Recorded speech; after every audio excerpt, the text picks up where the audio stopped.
शांति। मैं ब्रह्मा कुमारी ईश्वरीय विश्वविद्यालय की गॉडली स्टूडेंट हूँ, छात्रा हूँ। और हमारे शिक्षक परम पिता परमात्मा हैं, जो ज्ञान के सागर हैं, जो सत्य चित आनंद हैं। उन्हीं के मुखारविंद से ज्ञान की जो लहरियां चल रही हैं, उनका हल्का सा प्रयास स्पष्टीकरण करने का कर रही हूँ।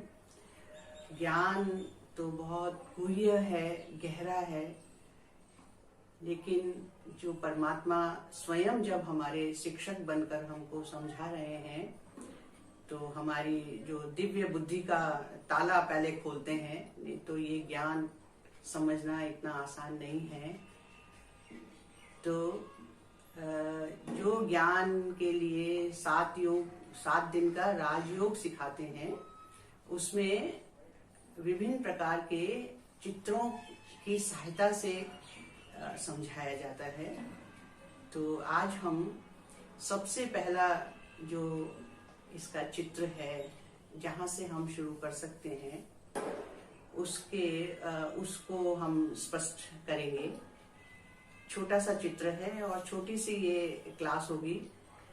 इसमें बस टचीज देने हैं कि परमात्मा वास्तव में क्या चाहते हैं हमसे और क्या कह रहे हैं।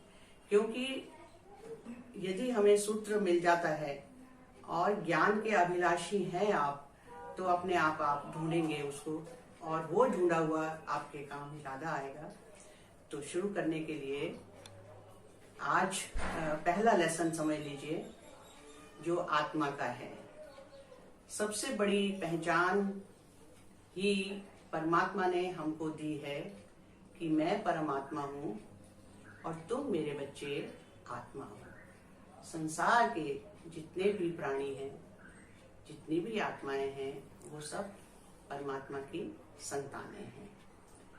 हम सब जानते हैं, आत्मा सुना हुआ है, लेकिन वास्तव में जब हम मैं का प्रयोग करते हैं, तो हम शारीरिक जो हमें नाम रूप मिला है उसको ही सोचते हैं। लेकिन वास्तव में मैं कौन हूँ, मेरा कौन है, और मैं कहाँ की रहने वाली हूँ, या मेरा घर कहाँ है, मेरा निवास स्थान कहाँ है, ये हमें किसी को भी पता नहीं है। तो आइए जानते हैं आत्मा के रहस्यों को, कि किस प्रकार से आत्मा जो अजर अमर अविनाशी है, इस शरीर के साथ, जो शरीर हमारा 5 तत्वों का मिलकर बना है, उसके साथ जब इसका मेल होता है, तो वो जीवात्मा है, जो सृष्टि रंगमंच पर अपना पार्ट प्ले करने के लिए अवतरित होती है। तो हम जानते हैं कि आत्मा वास्तव में क्या है, और मैं आत्मा हूँ। ये बाबा हमेशा हमें कहते हैं कि हमें ध्यान यही रखना है कि मैं आत्मा हूँ, शरीर नहीं हूँ। शरीर मेरा रथ है और मैं रथी हूँ, सारथी हूँ, उस शरीर को चलाने वाली आत्मा हूँ मैं। तो आइए देखते हैं। इस चित्र में सबसे पहले है कि आप आत्मा हैं, आप शरीर नहीं हैं, आप आत्मा हैं।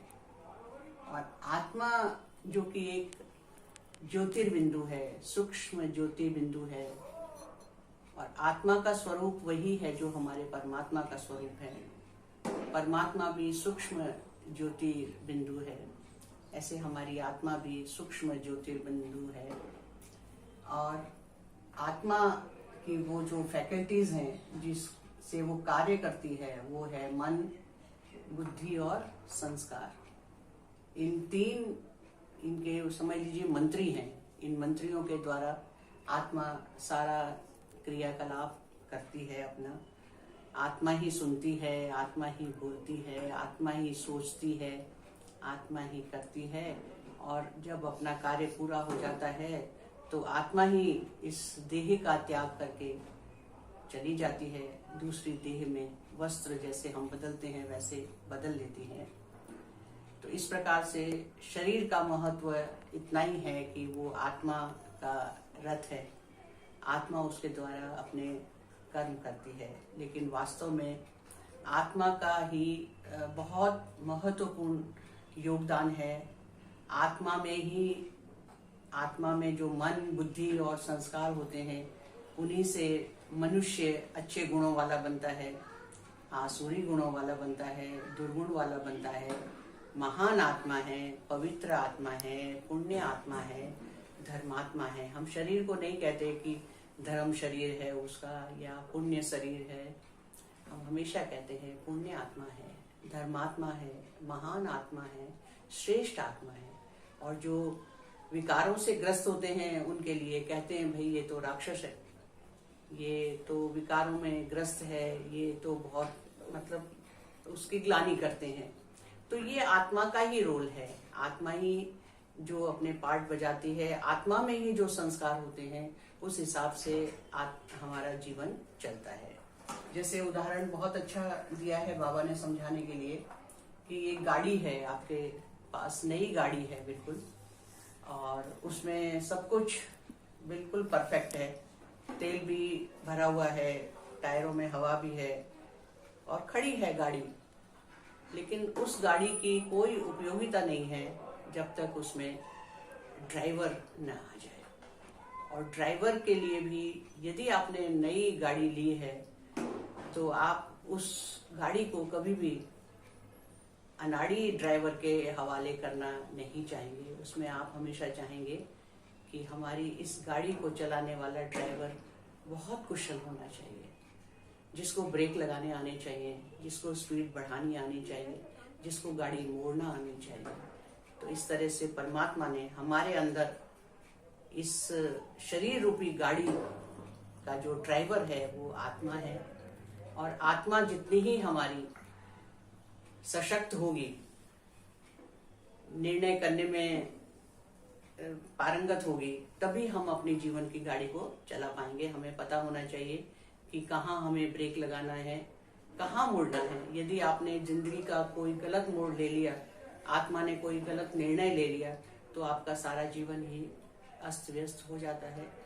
तो आत्मा ही हमारे शरीर के अंदर, जो हम जिसको छठा तत्व कहते हैं, इन 5 तत्वों से अलग है। आत्मा ही अजर अमर अविनाशी है, आत्मा ही जन्म मरण के चक्कर में आती है।